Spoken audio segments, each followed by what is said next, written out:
3월 27일 월요일 완전히 없애주심. 영국의 기술자 에드워드 네원이 연필 지우개를 발명한 것은 빵 조각을 집으려 하다가 실수한 것이 계기가 되었습니다. 1770년 당시에는 딱딱해진 빵 조각으로 종이에 있는 자국을 지웠습니다.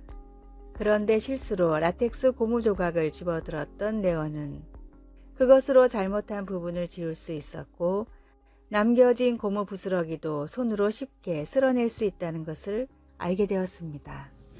마찬가지로 우리가 살면서 저지르는 아주 심한 실수들도 쓸어 없애 버려질 수 있습니다. 바로 생명의 양식이 되시는 주님께서 자신의 목숨을 바쳐 그것들을 깨끗하게 하시고 우리의 죄를 결코 기억하지 않겠다고 약속하셨습니다. 이사야 43장 25절은 이렇게 말합니다.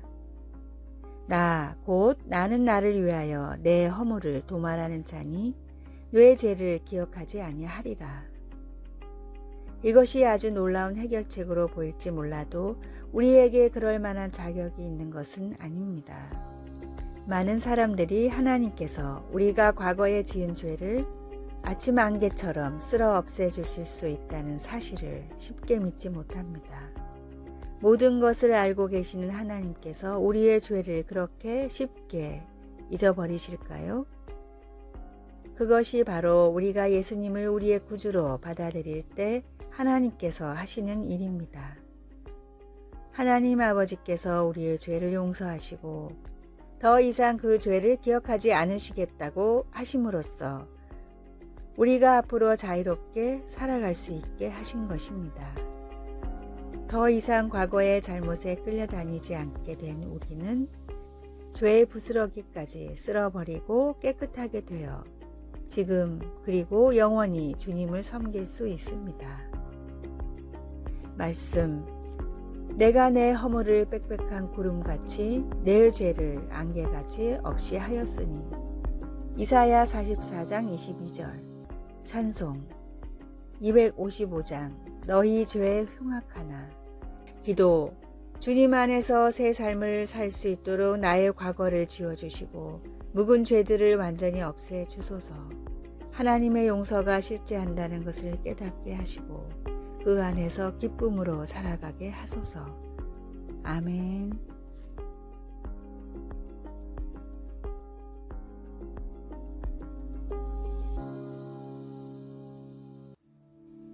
(3월 28일) 화요일 더욱 모여야 하는 이유. 마틴 루터는 제자들에게 항상 모이기를 패하지 말고 서로 권하라 라는 히브리서 10장 25절의 말씀을 중요하게 가르쳤습니다. 그 이유는 사람은 혼자 있을 때 죄를 지으며 우리는 연약하기 때문에 서로를 향한 권면과 기도로 붙들어줘야 하기 때문입니다. 마틴 루터는 이 말씀을 다음과 같이 가르쳤습니다. 대부분의 죄는 혼자 있을 때 짓게 되며 큰 죄일수록 더욱 그렇다. 하와가 혼자 있을 때 마귀가 찾아와 유혹했다. 대부분의 사람들은 혼자 있을 때 살인을 저지르고 물건을 훔치고 성적인 죄를 저지른다. 마귀는 고독을 이용해 사람들을 잘못된 길로 이끄는 속성이 있기 때문이다. 성도들이 함께 모여 있게 되면 부끄러워서라도 죄를 짓지 못한다. 예수님은 두세 사람이 주님의 이름으로 모인 곳에 함께 하신다고 말씀하셨다. 주님이 계신 곳에서 어찌 죄를 짓겠는가? 나 역시 혼자 있을 때 죄를 짓는다. 하나님은 우리를 교제하도록 지으셨고 혼자 있게 짓지 않으셨다. 끼리끼리 모인다는 말이 있는 것처럼 주님이 다시 오실 그날이 다가올수록 우리는 함께 모여 찬양하며 주님의 이름을 높이는 일에 힘써야 합니다.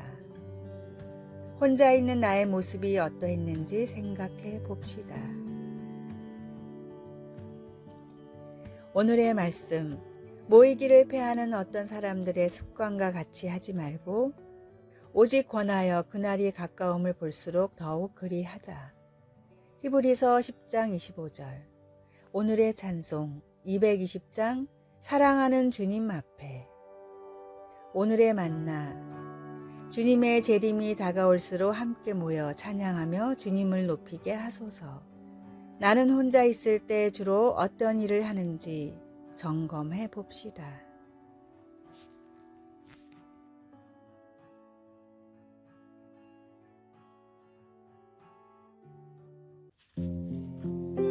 (3월 29일) 수요일.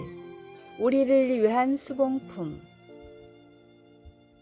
텍사스주의 경연대회에서 입상한 경력이 있는 아주 재능 있는 재봉사 할머니가 있었습니다.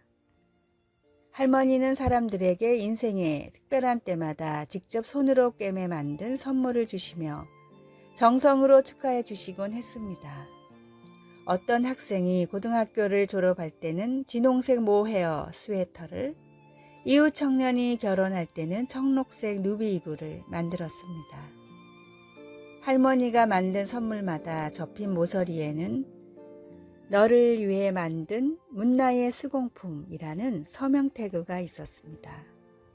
그곳에 수놓인 글자 하나하나는 사람을 향한 할머니의 사랑을 담고 있었으며 장래에 대한 할머니의 믿음을 강력히 웅변해 보여주었습니다.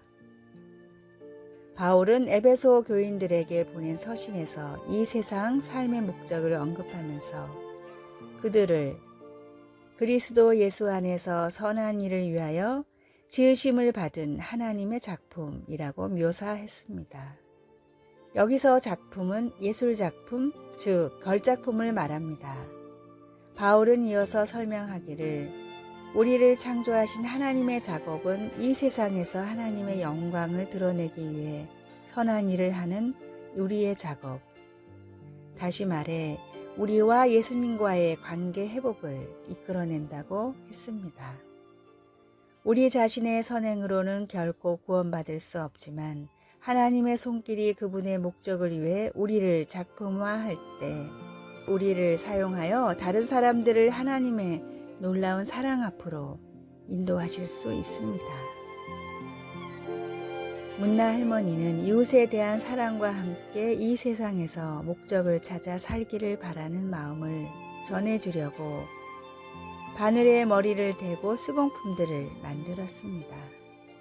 그리고 하나님은 우리가 스스로 하나님을 체험하고 그분의 작품을 다른 사람들에게 보여줄 수 있도록 손가락으로 우리의 하루하루를 빚으시며 우리의 가슴에 자신의 사랑과 목적을 수놓으십니다.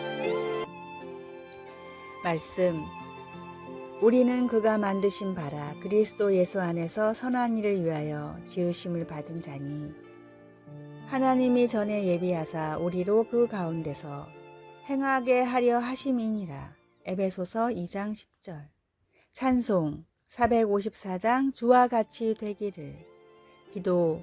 하나님 아버지, 저를 손수 만들어 주시니 감사합니다. 하나님 아버지를 세상에 알릴 수 있도록 도와주소서. 예수님의 이름으로 기도드립니다. 아멘.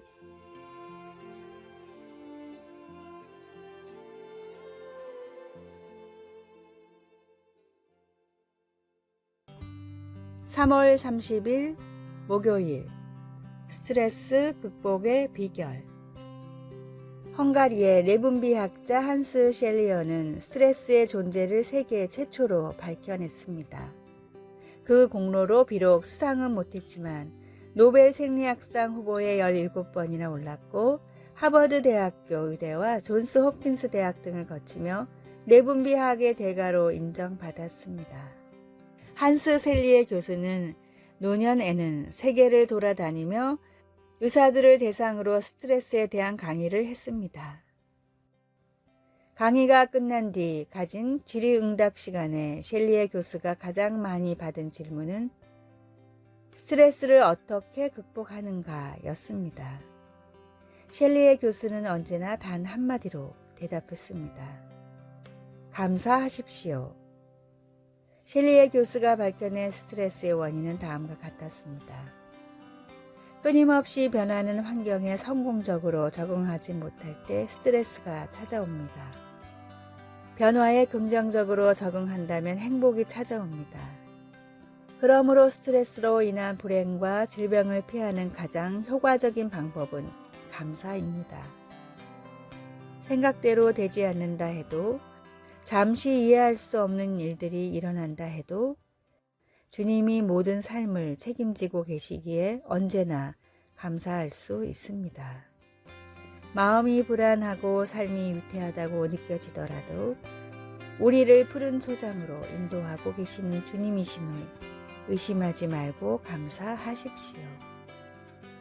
오늘의 말씀, 우리 주 예수 그리스도로 말미암아 우리에게 이김을 주시는 하나님께 감사하노니. 고린도전서 15장 57절. 오늘의 찬송 428장 내 영혼의 햇빛 비치니. 오늘의 만나. 모든 일에 주님께 감사하는 고백을 드리며 살아가게 하소서.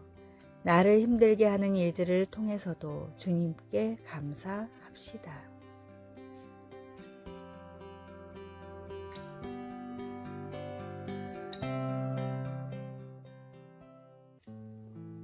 (3월 31일) 금요일. 잘못된 판결의 짐 감당하기. 2018년 1월 30일 유죄 판결을 받고 거의 38년 동안 감옥에 갇혀 있던 말콤 알렉산더가 석방되어 자유의 몸이 되었습니다. 그동안 비참하리만큼 불공정했던 수많은 재판 과정에서 알렉산더는 지속적으로 자신의 무죄를 주장해 왔으나 마침내 DNA 증거로 인해 무죄임이 밝혀진 것입니다. 무능한 변호사, 부당한 증거들, 의심스러운 수사 방법 등이 모두 어우러져 이 죄 없는 사람을 거의 40년 동안 감옥에 가두었습니다. 마침내 석방되었을 때 알렉산더는 대단한 기품을 보여주었습니다. 화를 내다니요. 화를 내기에는 시간이 별로 없습니다. 만약 38년의 인생을 부당하게 도둑맞고 우리의 명예가 땅에 떨어졌다면 우리는 화내고 분노할 만합니다. 비록 알렉산더가 자신에게 주어진 잘못된 판결의 짐을 감당하며 오랜 세월을 가슴 아프게 지내야 했지만 그는 악으로 말미암아 무너지지 않았습니다. 자신의 힘을 복수하는 데 사용하지 않고 베드로가 가르쳐준 삶의 태도를 보여준 것입니다. 악을 악으로, 욕을 욕으로 갚지 말고. 성경은 여기에서 한 걸음 더 나아갑니다. 베드로 사도는 우리에게 복수하려 하기보다는 복을 빌어야 한다고 말합니다.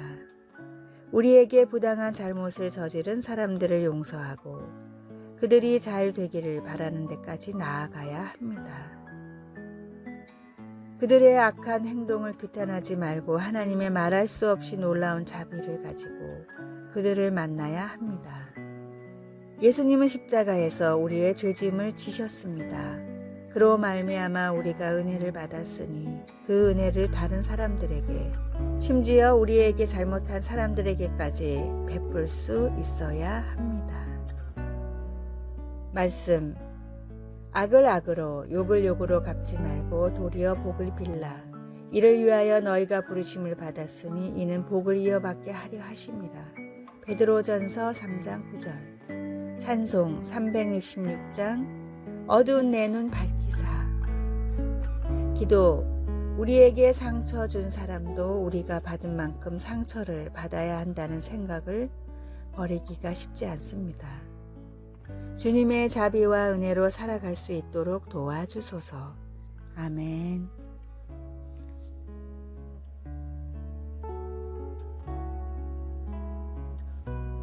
아래의 빨간색 글자 구독을 누르시어 더 많은 전도의 열매를 맺으시기를 기도합니다.